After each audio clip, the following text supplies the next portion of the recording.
आशा में अवरी के करो नाही ओई हो गे चाची आगे मंजू दीदी के मुखिया बनई हो गे चाची आगे चोरवन घूसा खोरवन के भई हो गे चाची आगे मंजू दीदी के मुखिया बनई हो गे चाची आगे चोरवन घूसा खोरवन के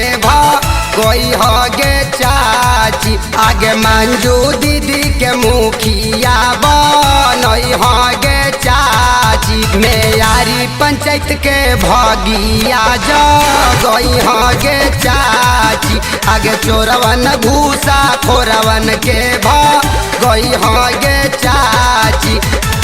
सुतल हो कि जागल हो तू मतला के मैया हे सुतल हो कि जागल हो तू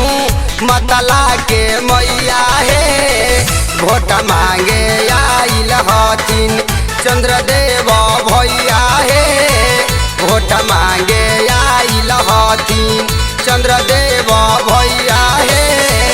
मेयारी पंचायतवा में बहुते इनकर नाम जी बढ़िया उम्मीदवार हथिन बढ़िया इनकर काम जी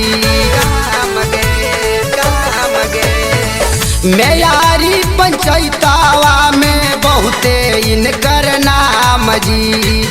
बढ़िया उम्मीदवार हथिन बढ़िया इनकर काम जी आगे जीत के माला इना के पेना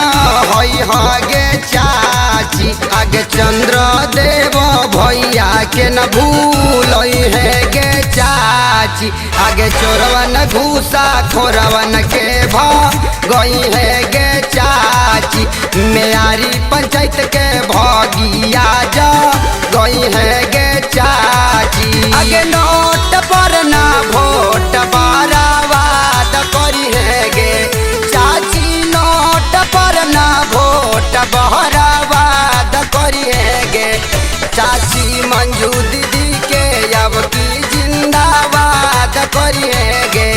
चाची मंजू दीदी के अब की जिंदाबाद करी है गे व्यास मुकेश काहे जोड़ी अपन हाथ गे मंजू हमर दीदी के दीहा चाची साथ गे व्यास मुकेश कहे जोड़ी अपन हाथ गे मंजू हमर दीदी के दीहा चाची साथ गे मिलल ऐसन मौका ना गावई हो गे चाची आगे मंजू दीदी के विजयी नहीं हो गे चाची आगे चोरवन घूसा खोरवन के